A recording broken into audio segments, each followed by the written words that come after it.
Hi there, this is Nova. Welcome to my tip of the month for September 2015. This machine has just come into my workshop and it's a good example for me to show you quite a few things about it. It's got worn out rubber feet. These original rubber feet just kind of rotted and melted away. I'm not certain what caused some of them to deteriorate faster than others. You can see the one over here in this bottom right hand corner is fine, but the other three definitely need to be replaced.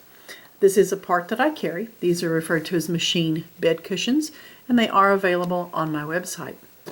I've removed the center screw here, and I'm going to remove the drip pan and flip it over. This drip pan pad has never been changed.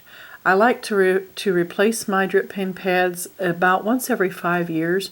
They just start to absorb lots of old oil and grease, the lubricant, and it's just better to replace them about once every 5 years. They're not terribly expensive. They are available on my website, novamontgomery.com, and I do recommend that you replace them.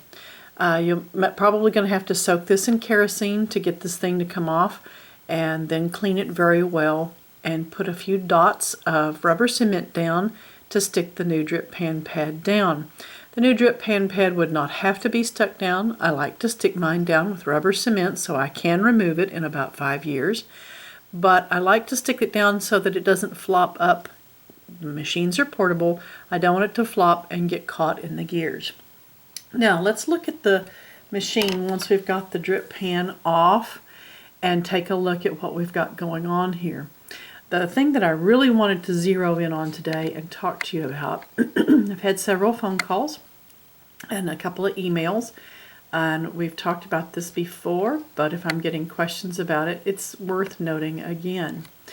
This tube right here causes lots of concern and worry, and this one is really not very white. Sometimes they come in and they're really completely coated in white, and that white stuff is flaking off and getting in the gears. This tube is lead, and lead was put in these machines. If you'll notice over here to the right, the wires, the electrical wires for the machine run through this lead tube, and they go up past these gears to the light fixture on the Singer Featherweight. The lead was used because it's positionable. You can move it and position it exactly where you want it. Now you do have to check it from time to time when you're servicing your machine, but it can be positioned. I don't like how this is riding up on these gears. The purpose of this lead tube is to protect those wires from the gears. I don't want the gears damaged by this riding on them, and I don't want the lead tube damaged. All I have to do at this point is to take my thumb and push it away, and it should stay up and away. Lead is very soft and very pliable, so it's easy to position it and put it where I want it. Now, I've got gunk on my thumb. Some of it's grease. The white stuff, though, is coming off of the lead tubing itself. And you can see here where I just pushed that up, some of it is already caught on and stuck to that screw up there. But what is that white stuff on that lead tube? The white on the lead tube is oxidation. Lead oxidizes, and the white on the lead tube is oxidation. You don't want that falling off into the gears and damaging your gears. So I do try to clean it off. I'm going to moisten it with kerosene. Again, we clean mechanical parts with kerosene. Nothing else, just kerosene.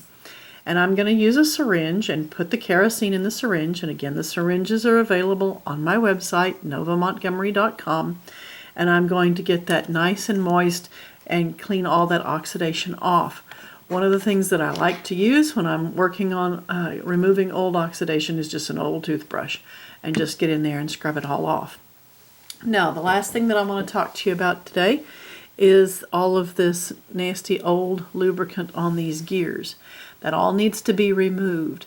I don't believe in putting fresh clean oil or lubricant on a machine without removing the old. To me, it's kind of the same thing as changing the oil in your car and not changing the oil filter. You're just going to get the new stuff dirty right away. So I'm going to get all this old stuff off, and you can tell there's debris in there. That's thread. I've even opened machines up before and seen pins stuck in the old lubricant. So I want to remove all of that old nasty stuff and get all that cleaned up. Again, I'm going to use kerosene to remove that. And when I get it all nice and clean, then I'm going to come back with Nova's motor lubricant and put a nice fresh ring of lubricant on there to keep the gears well lubricated. I hope you've enjoyed this tip of the month. Please remember that you can securely order parts from me and accessories from me at novamontgomery.com, and you have the assurance that I'm here to help you maintain your machine and protect your machine to keep it sewing for many generations to come. Happy stitching!